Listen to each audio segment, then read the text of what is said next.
If your professor says your paraphrase is too close to the original reading, you're risking plagiarism, even if you understand the reading and you think you have written a good paraphrase in your own words.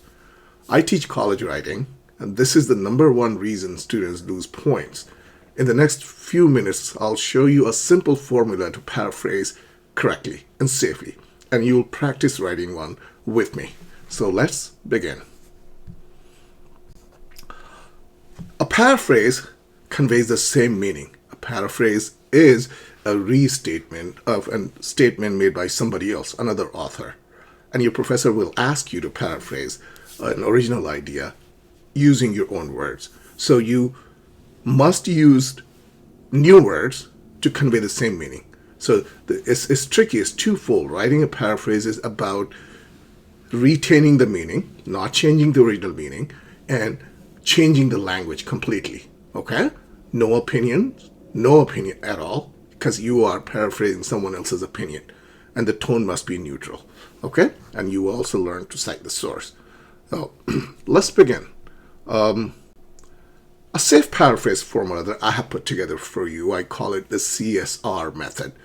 C in CSR stands for changing the structure. So when you paraphrase, you must change the structure. Otherwise, it will look more or less similar to the original structure.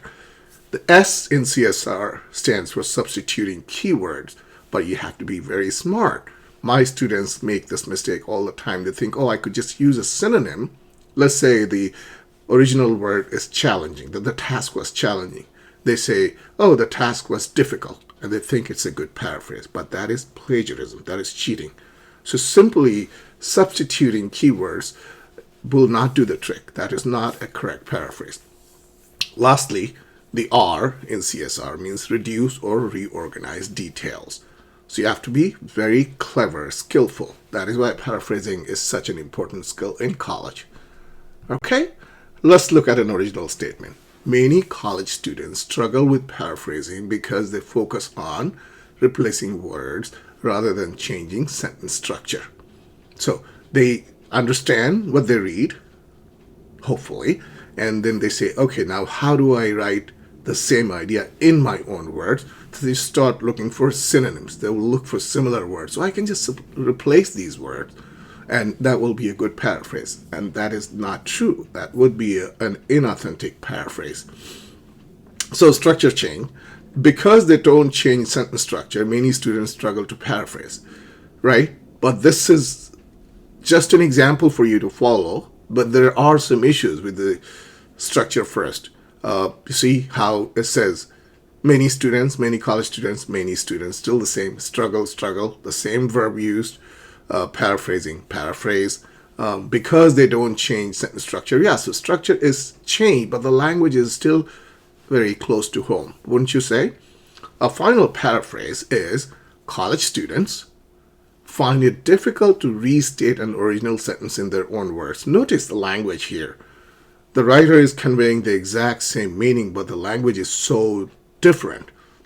It says struggle with paraphrasing. It says find it difficult to restate an original sentence. You see how the language is so different, but the same exact meaning is conveyed. Because they are more concerned with vocabulary than conveying meaning. So rather than focusing on how do I convey this message to the reader, right, in a very lucid and a clear manner, students get so fixated on vocabulary. What is this word?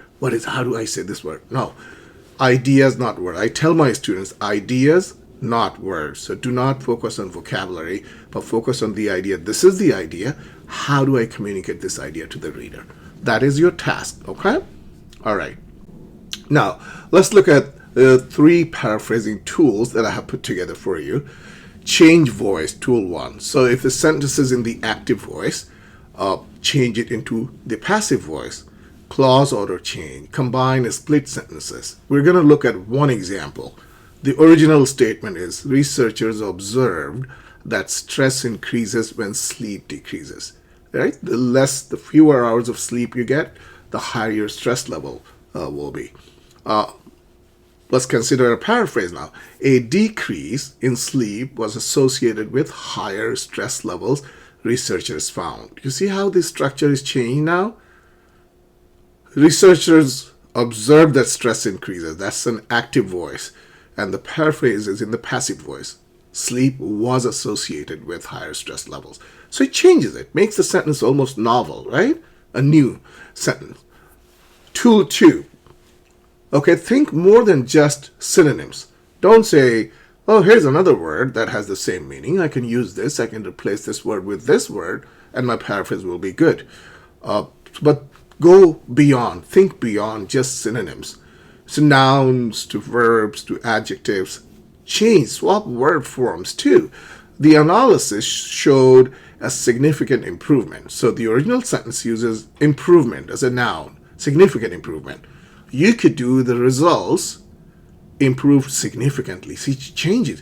The results improved. Improvement becomes a verb. Improved. Significant was an adjective, significantly, which is an adverb according to the analysis.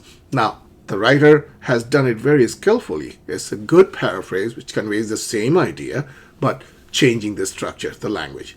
And the last tool, tool 3, I have for you is to use general to specific control. Keep the major idea, very important. Remember, in paraphrases, I didn't mention this before, but I might as well mention it now. In paraphrases, major details are included only. Try not to include minor details such as, statistics, data, numbers, unless it's really necessary. So rather than saying in 2020, that's the original sentence, 43% of participants reported. In the paraphrase, try not to use 43%. You could say a large portion of participants reported, right? So those are the 3 tools. Remember, the first one is change voice, sentence pattern. 2 is swap word forms, not just synonyms. And the 3rd is use general to specific control. Okay, so far so good? With me still? Let's go over some common mistakes. Students purchase information, synonym salad. It's just weird. Maybe they read the original sentence, said buy or procure or acquire. So, okay, purchase, the students purchase. That's weird. Copying chunks. If you keep 6 to 8 words the same, that's a red flag right there. So try not to make the second mistake, which is just copy whole chunks. Okay, this is so good, it's so well written, I can't do this.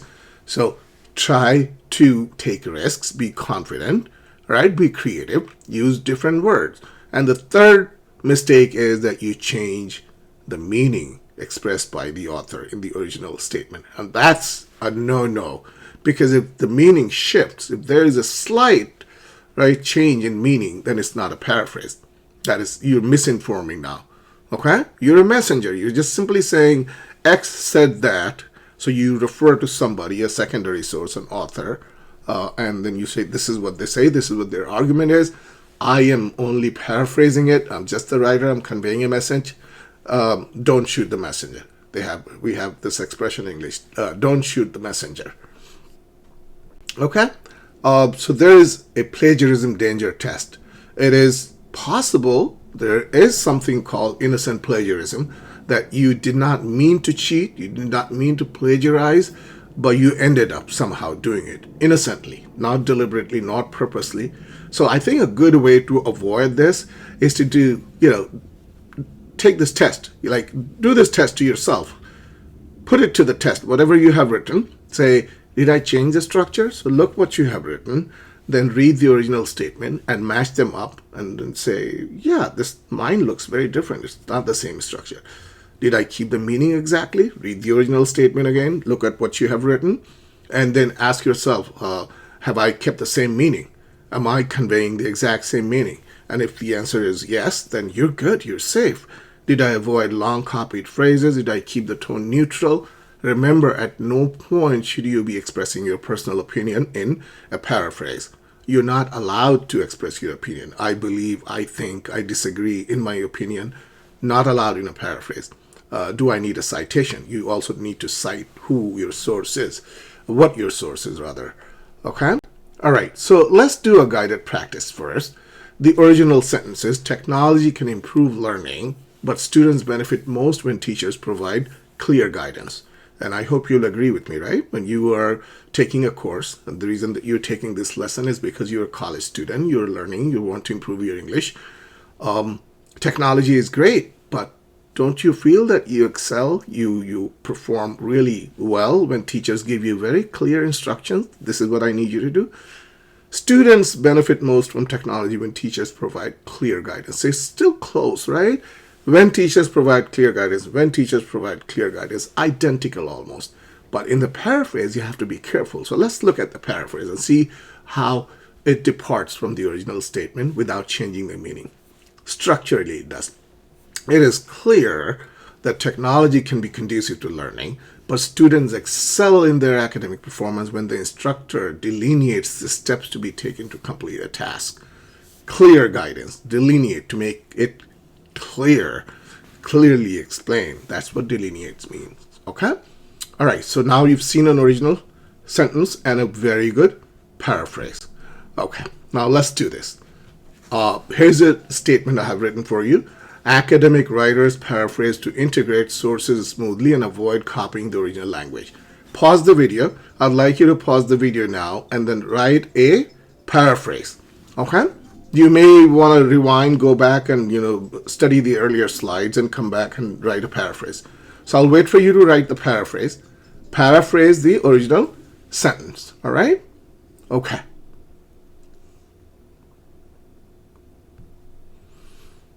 Here we go.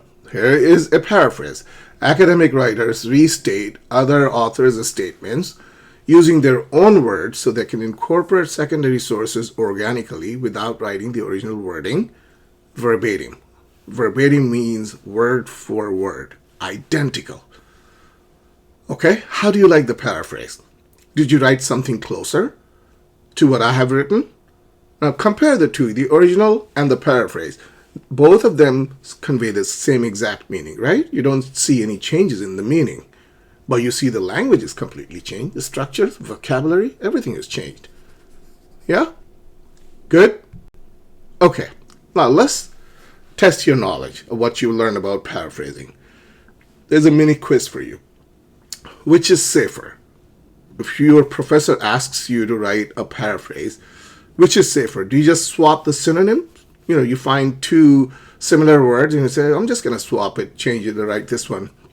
Or do you change the entire structure? Which one is safer? Synonym swap or structure change? What do you think?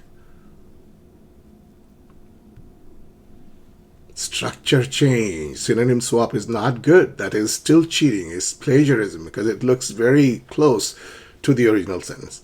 If meaning changes, let's say your professor asked you to paraphrase a passage and you write using your own words, your language, and the meaning is changed.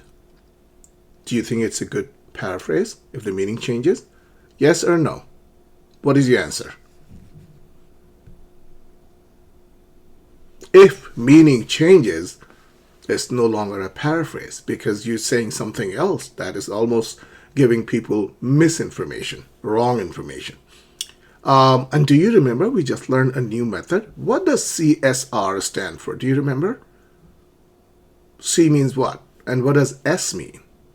And what does R mean? Can you tell me?